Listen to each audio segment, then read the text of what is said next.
4장 17절로부터 22절 말씀을 중심으로 해서 내 믿음을 내게 보이리라 라는 제목으로 같이 은혜를 나누고자 합니다.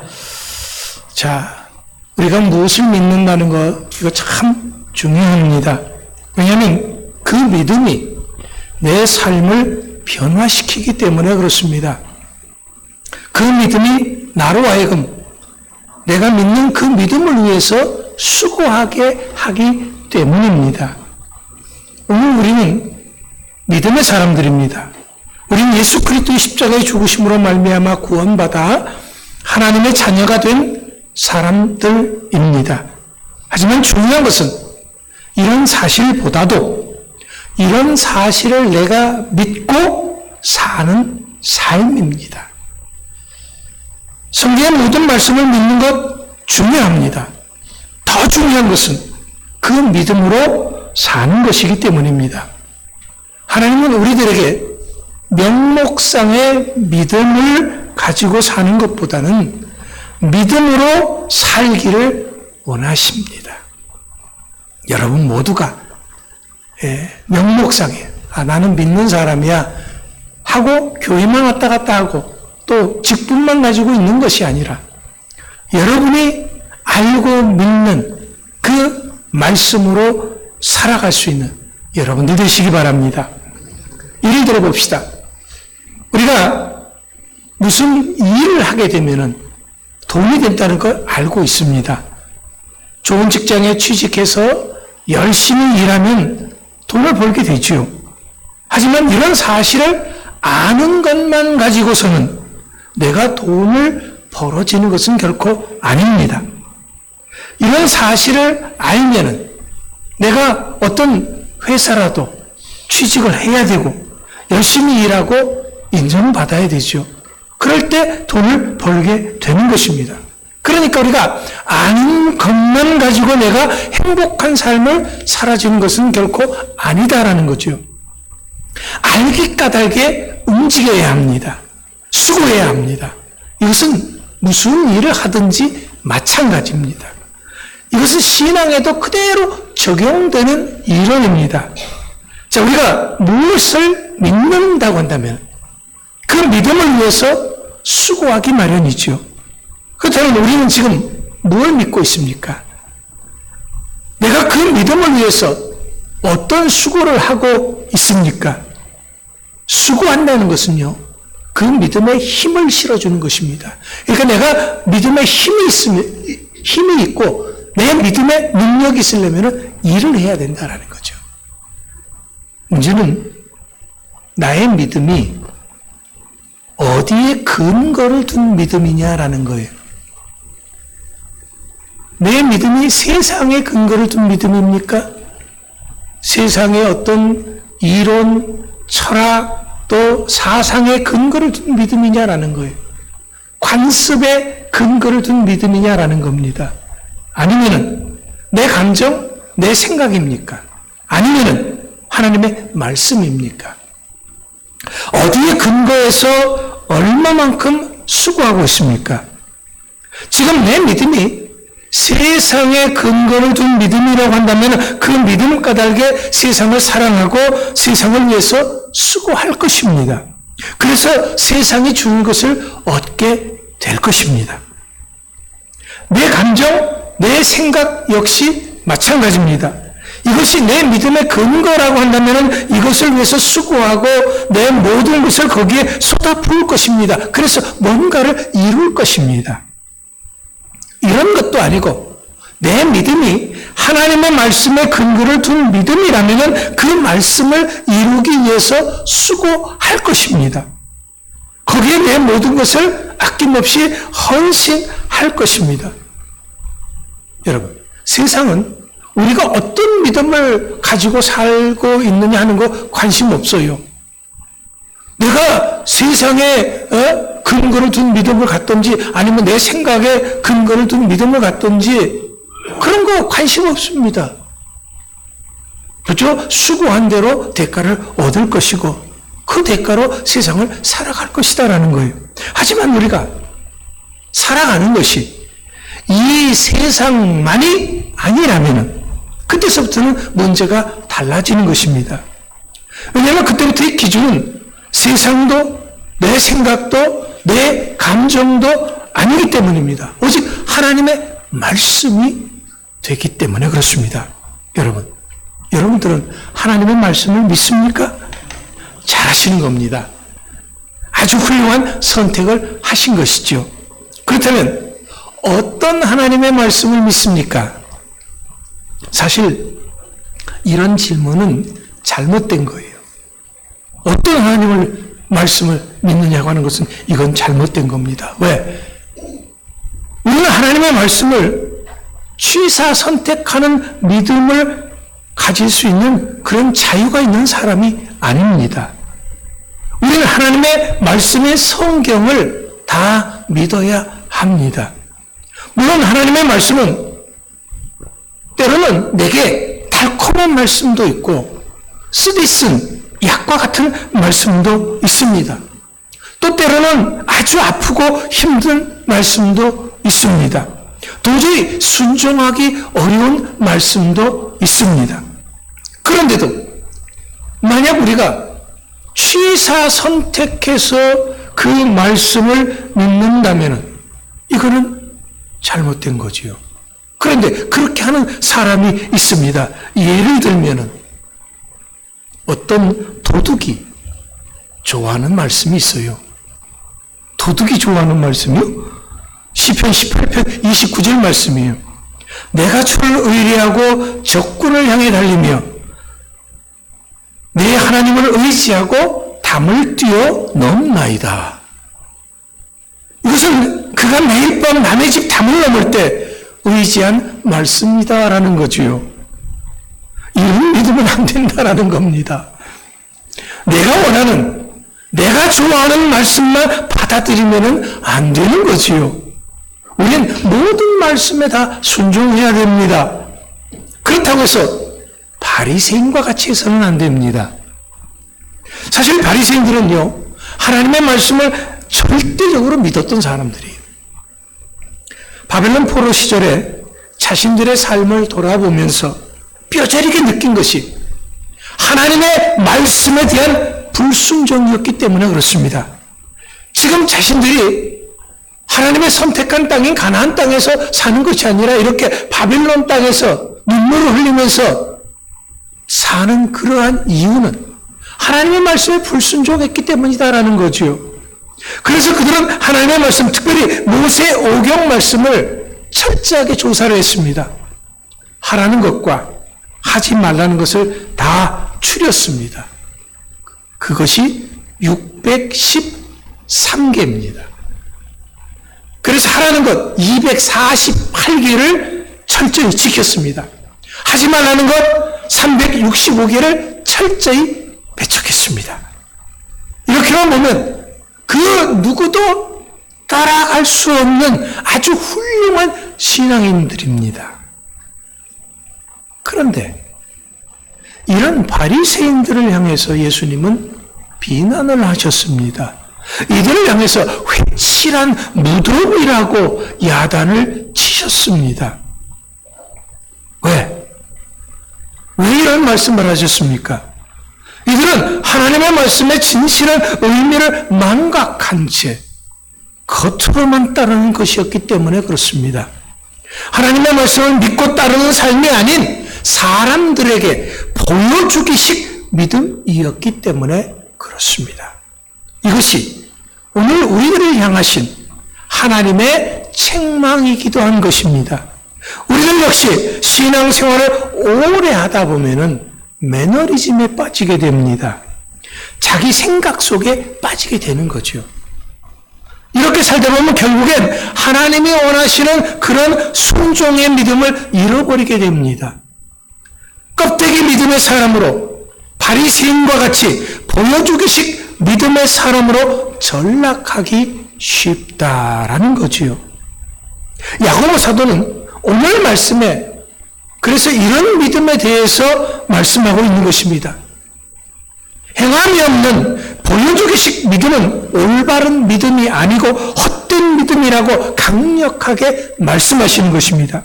이런 믿음은 죽은 나무와 같이 아무런 힘이나 능력이 없습니다. 겉으로 보기에는 살아있는 것처럼 보입니다. 하지만 실제로는 꽃이나 열매를 맺지 못하기 때문에 생명력이 없는 그러한 나무, 그러한 믿음이죠. 교회가 준공을 이제 해야 되는데요. 그 준공 때가 언제냐 그러면 2월 달이었어요. 준공 검사를 해야 되거든요. 준공 검사를 맡으려고 그러면은 이 설계대로 나무들이 심겨져야 되거든요. 그래서 큰 나무도 심어져야 되고 작은 나무도 심어져야 됩니다. 그런데 2월 달이면 추워요, 더워요? 추워요. 땅이 그 해는 꽁꽁 얼었습니다. 그런데 나무를 심어야 돼요. 어디서 그 나무를 또 심습니까? 큰 나무들은 또 비싸고 또 겨울에 또 그런 나무를 심기도 어렵습니다. 그런데도 준공검사를 받아야 하니까 어떻게 해야 돼요? 자우지간 심어는 놔야 될 거 아니에요. 그 나무가 살든 죽든 그건 상관 안 하고 심어는 놔야 돼요. 그래서 어떻게 했느냐 그러면은요, 저기 영당이라는 곳에 아는 분한테 연락해가지고 가서 소나무를 잘라왔어요. 잘라다가 땅을 곡괭이로 파고서는 그걸 그냥 꽂아놨어요. 꽂아놓고 오한마로 다져서 나무를 잘 붙들어 놨습니다.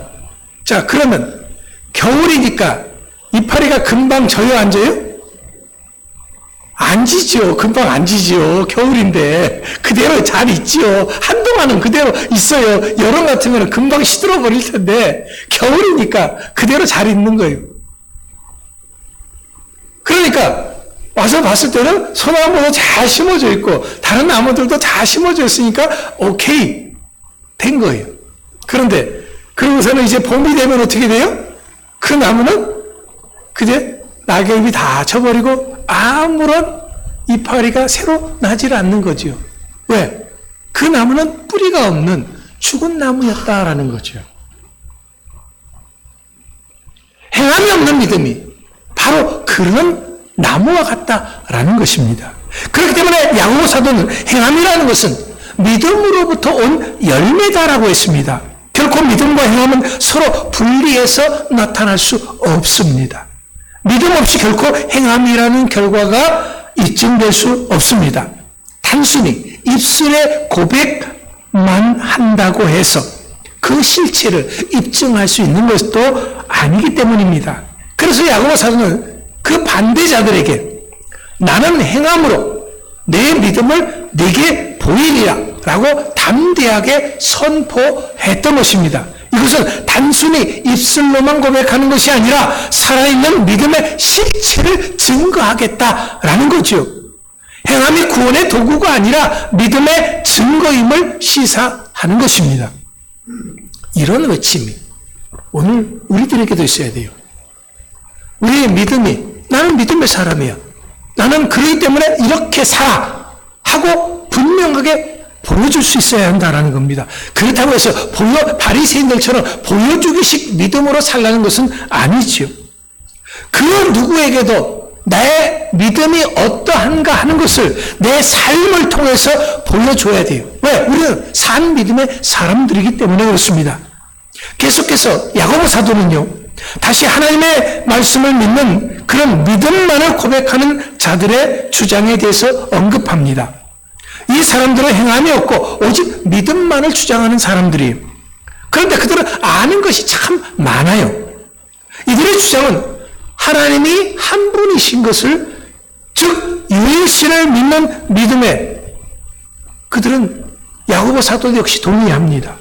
분명히 한 분 하나님께서 존재하는 사실을 믿는 것은요, 확실한 교리로서 신앙의 가장 기본적인 것이면 틀림없습니다. 우리는 세상의 많은 신들 중에 한 분을 믿는 것이 아니라 오직 한 분 하나님을 믿습니다. 이거 한 분이신 하나님을 믿는 것 참 중요하지요. 이것은 안 믿는 사람과 믿는 사람의 구별되는 증거이기도 하기 때문에 그렇습니다. 그러나 이런 교리 자체가 생명을 살리는 구원의 진리는 아닌 것입니다. 왜냐하면 귀신들도 그 정도까지는 믿기 때문에 그렇습니다. 이것에 대해서 마가복음 1장 24절에서는 이렇게 얘기합니다. 나사렛 예수여, 우리가 당신과 무슨 상관이 있나이까? 우리를 멸하러 오셨나이까? 나는 당신이 누구인 줄 아노니 하나님의 거룩한 자니이다. 분명히 귀신들은 예수님께서 어떤 분이라고 하는 것을 그 누구보다도 분명하게 확실하게 알고 있었습니다. 하지만 아는 이런 사실이 그들을 구원으로 인도하지는 못했습니다. 다만 그들을 어떻게 했냐면 떨게 할 뿐이었습니다. 본문 19절에서 귀신들도 믿고 떠느니라. 여기서의 이 떤다라고 하는 말씀은 극도의 공포심 때문에 머리끝이 곤두서는 것입니다. 영적 불안과 공포를 느낀다는 그런 의미입니다. 하나님의 아들 예수님이 오셨다고 하는 것은 자기네들을 멸하기 위해서 왔다라는 것을 알기 때문에 벌벌벌벌 떤다라는 거죠. 그러나 그런 떨림이 있다고 해서 그 귀신들이 예수를 믿었던 것은 아니다라는 겁니다. 그들이 구원받은 것은 아니다라는 거예요. 하나님이 우리에게 이렇게 원하시는 것은 이렇게 아는 것에서 끝나는 두려움이나 공포가 아닙니다. 알기 까닭에 믿는 그 믿음으로 인해서 누리는 평안입니다. 구원의 기쁨입니다. 이처럼 하나님의 말씀을 단지 지식적으로만 받아들이고 입으로만 시인하는 것은 우리에게 필요한 것이 아닙니다. 오늘의 나를 구원하는 참된 믿음이라는 것은 내적으로는 온전한 신앙의 인격체를 만들어서 하나님의 평화를 누리는 것이고요.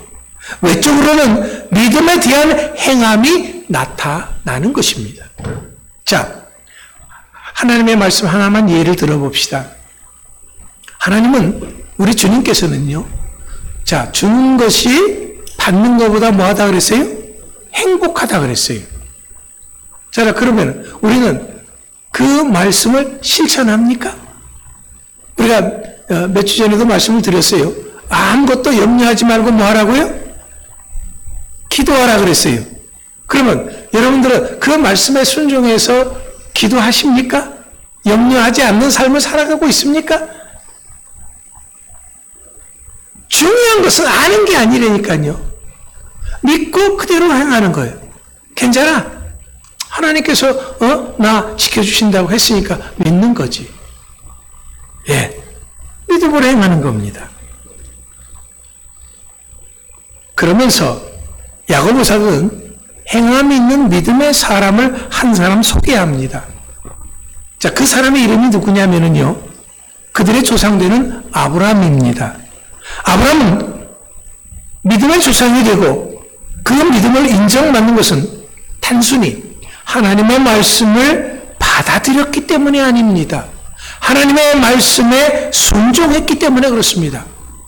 당시 아브라함이 하나님의 말씀을 순종해야만 하는 것 중에는 감히 상상도 할 수 없는 그런 말씀도 있었습니다. 너무도 가슴 아프고, 아니 가슴 아픈 정도가 아니었습니다. 차라리 자기가 죽고 싶을 정도였습니다. 왜냐하면 하나님께서는 하나밖에 없는 독생자 이삭을 모리아산 제단에 제물로 드리라라고 하셨기 때문에 그렇습니다. 어떻게 아버지가 하나밖에 없는 아들을 짐승 잡듯이 잡아서 제물로 드릴 수가 있겠습니까? 이것은 그 누구도 실행에 옮길 수 없는 너무나도 가혹한 명령이었습니다. 우리들 중에 누가 이 하나님의 말씀에 순종할 만한 사람이 있겠습니까? 저 역시 아닐 수 있습니다. 하지만 아브라함은 그런 명령조차도 실행에 옮겼습니다. 아들과 함께 장작을 메고 모리아산까지 갔습니다. 제단을 만들고 아들을 포박해서 제물로 드리려고 했습니다. 이런 아브라함을 향해서 하나님은 그 믿음을 인정하셨다라고 말씀하셨습니다. 하나님께서 그 뜻하신 말을 아브라함이 실행에 옮기지는 않았을지라도 아브라함은 실제로 아들 이삭을 드렸을 것이 확실하기 때문에 그렇습니다. 아브라함의 바로 이런 행함으로 말미암아 의롭다 하심을 얻었다고 했습니다. 그 믿음을 인정받았다라는 거죠. 그렇다고 해서 야고보 사도는 22절 말씀에서 의롭다함의 근거가 오직 행함에만 있는 것은 아니다라고 분명하게 말씀하고 있습니다. 그래서 믿음이 그의 행함과 함께 일했다라고 말하는 것입니다. 이것은 믿음과 행함은 불가분리의 근본적인 속성을 지니고 있음을 나타내는 것입니다. 행함이 없는 믿음은 온전한 믿음이 아닌 죽은 믿음입니다. 반대로 믿음이 없는 행함은 올바른 행함이 아닙니다. 믿음은 행함의 원칙으로 행함과 함께 역사하는 것입니다. 왜냐하면 믿음의 바탕 위에서 자연스럽게 나오는 결과가 행함이기 때문에 그렇습니다. 그러한 의미에서 아브라함의 믿음도 행함으로 온전케 된 것입니다. 이처럼 믿음의 필연적인 결과로 행함이 나타날 때 그 믿음은 온전해지는 것입니다. 이런 순종은 하나의 본이 되는 순종입니다. 왜냐하면 이런 순종의 본을 우리 예수님도 따랐기 때문에 그렇습니다. 아브라함만 그런 순종을 한 것이 아니라 예수님도 했다라는 거예요. 예수 그리스도의 구원 사역에서 가장 핵심은 죽기까지 순종했다는 사실입니다. 하나님의 하나밖에 없는 아들이신 예수 그리스도께서도 온전한 순종의 제물이 되셨습니다. 그렇기 때문에 우리가 하나님을 믿는다면 이런 믿음의 본을 따라야 하는 것입니다. 순종의 본을 따라야 하는 것입니다. 오늘 우리의 순종은 옳을 때만, 좋을 때만 하는 순종이 돼서는 안 됩니다. 아브라함과 예수님처럼 우리 역시도 고난받을 때도 순종해야 합니다. 자기에게 이익이 있을 때만, 자기를 이롭게 할 때만, 자기 기분을 좋게 할 때만 순종하는 순종이 돼서는 안 된다라는 거죠. 그 어떠한 불이익이 주어져도 할 수 있는 순종이 되어져야 합니다. 이것이 하나님의 사람들이 가져야 할 순종이고 믿음이기 때문에 그렇습니다. 사실 하나님은 그 어떤 피조물의 봉사나 섬김도 필요하지 않습니다. 하나님이 가진 것에 다른 것을 더 추가하실 이유가 전혀 없는 분입니다. 그러나 하나님은 하나님을 신뢰하는 데서 나오는 우리들의 인격적인 순종을 기뻐하십니다. 우리의 자원하는 마음의 순종을 아주 기뻐하시고 그것을 귀하게 받으신다라는 것입니다. 그렇기 때문에 구속의 은혜와 반대되는 것은요, 사람들의 오만한 자기 확신과 자기 신뢰다라는 것입니다. 이런 오만한 자기 확신과 자기 신뢰는 우리가 본받아야 할 신앙의 본은 결코 아닙니다. 이것은 하나님의 뜻대로 하지 않고 자기 생각으로 가득 차서 내가 이렇게 하겠다라고 하는 모든 것을 말하기 때문에 그렇습니다. 하나님의 말씀이라면 우리는 그저 믿고 순종하고 신뢰하고 따라야 합니다. 그렇다고 해서 문자적으로 무지한 상태로 그대로 믿는 것은 아닙니다. 바른 지식을 기초로 거룩함과 의로움을 가지고 신뢰하고 순종하는 것이 되어져야 합니다. 하지만 이런 순종을 했다고 할지라도 내가 잘했다라고 하는 것은 하나도 없습니다. 이것은 우리가 분명히 해야 할 일을 한 것뿐이기 때문에 그렇습니다. 또 오늘 요한복음 15장 5절의 말씀과 같이 주님이 없이는 우리는 아무것도 할 수 없는 존재이기 때문에 그렇습니다.